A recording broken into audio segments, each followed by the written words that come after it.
বিশেষ করে যেই মাসে আমরা আছি শাওয়াল মাস, এই শাওয়ালের 6টা রোজা সম্পর্কে কিছু কথা না বললেই নয়। হাদিস আপনারা ইতিমধ্যে শুনেছেন, নবী আলাইহিস সালাম বলেছেন, মান সামা রমাদান, যে ব্যক্তি রমজান মাসে রোজা রাখলো, রমজান মাসের সবগুলা রোজা যে রাখলো, সুম্মা আতবাআহু সিত্তাম মিন শাওয়াল, রমজান মাসের পর যদি কেউ শাওয়াল মাসে 6টা রোজা রাখে, কয়টা রোজা? 6টা রোজা রাখে। কোন মাসে? শাওয়াল মাসে, যে মাসটা চলছে। তাহলে কি হবে? কানা কাসিয়ামিদ দাহর, তাহলে সে সারা বছর রোজা রাখার সওয়াব পাবে। আপনি 30টা পাইছেন, 30টা রাখছেন, এক মাস রমজান মাসের সওয়াব পাইছেন। সাথে আর শুধু 6টা প্লাস করলে অফার হলো 12 মাস রোজা রাখলে যে পরিমাণ সওয়াব পাইতেন আপনার অ্যাকাউন্ট আল্লাহ সেই পরিমাণ সওয়াব জমা করে দিবেন। তাহলে কোন বুদ্ধিমান মানুষের শাওয়ালে 6 রোজা রাখা ছাড়া উচিত না।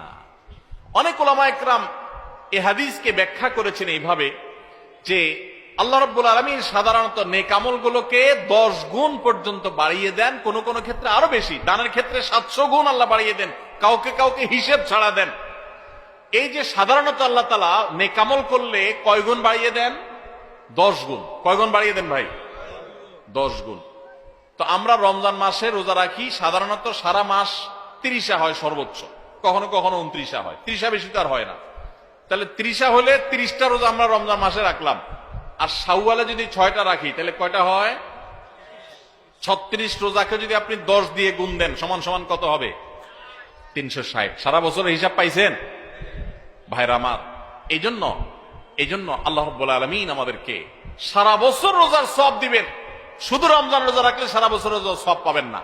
রমজানে 30টা রাখতে পারছেন, সাথে আর শুধুমাত্র 6টা যদি প্লাস করতে পারেন এই মাসে, শাওয়াল মাসে, তাহলে এই 6টার কারণে ওই 30টা আর 6টা সব মিলিয়ে আপনি সারা বছর রোজা সওয়াব পেয়ে যাবেন ইনশাআল্লাহ। চেষ্টা করা যাবে না ইনশাআল্লাহ? আল্লাহ আমাদের সবাইকে তৌফিক দান করুন। এই শাওয়ালের 6 রোজা নিয়ে আমাদের মা বোনদের একটা কমন প্রশ্ন আছে, অনেক ভাইদেরও কমন প্রশ্ন আছে। সেটা হলো যে কারোর যদি ভাঙতি রোজা থাকে, কাজা রোজা থাকে, যে গত রমজানে আপনি হয়তো অসুস্থতার কারণে 2টা রোজা রাখতে পারেন না, 4টা রোজা ভাঙা পড়ছে, কোন মা বোন মাসিকের কারণে তার কয়টা রোজা, 7টা 8টা রোজা বা 10টা রোজা 5টা রোজা তার ভাঙতি পড়ছে, এই রোজাগুলো তিনি আগে রাখবেন নাকি শাওয়ালের 6 রোজা আগে রাখবেন? এটা হলো প্রশ্ন। এই প্রশ্নের উত্তর হলো অবশ্যই রমজানের রোজাগুলো আগে রেখে তারপরে শাওয়ালের 6 রোজা রাখতে পারলে বেশি উত্তম। কারণ নবী সাল্লাল্লাহু আলাইহি ওয়াসাল্লামের হাদিসে আমরা দেখি তিনি বলেছেন, যে ব্যক্তি রমজানের রোজা রাখলো এরপরে শাওয়ালের 6 রোজা রাখলো তার জন্য ফজিলত হলো সারা বছর রোজা সওয়াব। তাহলে আগে রমজানের গুলো শেষ করে তারপরে শাওয়ালের 6 রোজা রাখতে পারলে বেশি ভালো। কিন্তু যদি কোনো মা বোন বা কোনো ভাই তার মনে হয় যে না, ভাঙতি রোজাগুলো রেখে তারপরে আবার শাওয়ালের 6 রোজা রাখা আমার জন্য কঠিন হবে, গড়ে 10-15টা রোজা রাখতে এক মাসে আমার জন্য চাপ হয়ে যাবে, তাহলে যে কোনো একটা অপশন যদি বেছে নিতে হয় তাহলে আমি বলবো অবশ্যই আপনি শাওয়ালের 6 রোজা, যেহেতু শাওয়ালের পরে আর প্রযোজ্য হবে না, এর সব শাওয়ালের পরে আর পাবেন না, এজন্য শাওয়ালের গুলো আগে রেখে ফেলেন এবং কাজাগুলো যদি পরে রাখেন ইনশাআল্লাহ আপনি পরিপূর্ণ সওয়াব পেয়ে যাবেন। তবে আগে যদি রমজানগুলো শেষ করতে পারেন সেটা বেশি উত্তম, সেটা বলাই বাহুল্য।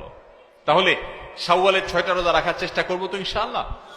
এই শাওয়ালের 6টা রোজার জন্য আবার কোনো কোনো ক্ষেত্রে ডাবল অফার আছে। একটু বুদ্ধিশুদ্ধি থাকলে দেখবেন যে আপনি অনেক অল্প আমল করেও আল্লাহ তাআলার কাছে অনেক বিপুল পরিমাণ সওয়াব পেয়েছেন, সে সুযোগ আছে। যেমন এই শাওয়াল মাসেরও চাঁদের ওই যে 13, 14, 15 3টা দিন আছে না রোজা রাখা সুন্নাত, ওই দিনগুলো রোজা রাখেন, পাশাপাশি আপনি শাওয়ালের 6 রোজারও নিয়ত করেন, অর্থাৎ একসাথে ডাবল নিয়ত করেন, ইনশাআল্লাহ সেটা আদায় হয়ে যাবে। তাহলে ডাবল নিয়ত হয়ে গেল। সোমবার বৃহস্পতিবারের সাথে আপনি প্লাস করতে পারেন, কিন্তু যদি সোম বৃহস্পতিবার আর চাঁদের 13, 14, 15কে আলাদা রেখে এটাকে 6টা রাখেন তাহলে তো সবচেয়ে উত্তম, সেটা বলাই বাহুল্য। তাহলে শাওয়ালের 6 রোজা রাখবো তো ইনশাআল্লাহ। আপনার যেদিন সুবিধা হয় সেদিন রাখেন, এক নাগাড়ে রাখা জরুরি না। শাওয়ালের 6 রোজা রাখা এটা নিয়ম হলো সারা মাসের ভিতরে রাখলেই হবে, শাওয়াল মাস শেষ আর হবে না, শাওয়ালের ভিতরে 6টা রোজা রাখি শেষ করতে হবে। এই জন্য আপনি ধারাবাহিক টানা রাখতে হবে এমন কোনো কথা নেই। আপনি আজকে একটা রাখেন, আবার 5 দিন গ্যাপ দিয়ে একটা রাখেন, আপনার একটু কাজের চাপ যেদিন কম সেদিন রাখেন, আপনার যেদিন সুবিধা হয় সেদিন রাখেন, বদ্ধের দিন ধরে ধরে ধরে রাখেন, তাহলে আপনি যে কোনো ভাবে 6টা রোজা রাখলেই হবে। সবাই চেষ্টা করবো না ইনশাআল্লাহ? আল্লাহ আমাদের সবাইকে আমলের তৌফিক দান। ভাইরা আমার, তাহলে রমজানের আমলের চেষ্টা, রমজানের ইবাদত, রমজানের নামাজ, রমজানের রোজা, রমজানের তিলাওয়াত, রমজানের দান সদকা, এগুলো শুধু রমজানেই সীমাবদ্ধ নাকি রমজানের পরেও করা লাগবে? লাগবে কি লাগবে না? অতএব মসজিদে রমজানের পরে যেতে হবে কি হবে না? সবাই যাবো তো ইনশাআল্লাহ? আল্লাহর ঘরের দিকে যাবো তো ইনশাআল্লাহ? আপনার লাভ, আল্লাহর কোনো ঠেকা নাই ভাই। দেখতে দেখতে জীবনটা শেষ হয়ে যাবে, মালাকুল মউত হাজির হবে, চলে যেতে হবে, আপনি নিজের আমল নিয়ে যাবেন, আপনার কল্যাণ হবে। সবাই করবো তো ইনশাআল্লাহ? আল্লাহ আমাদের সবাইকে আমলের তৌফিক দান করুন।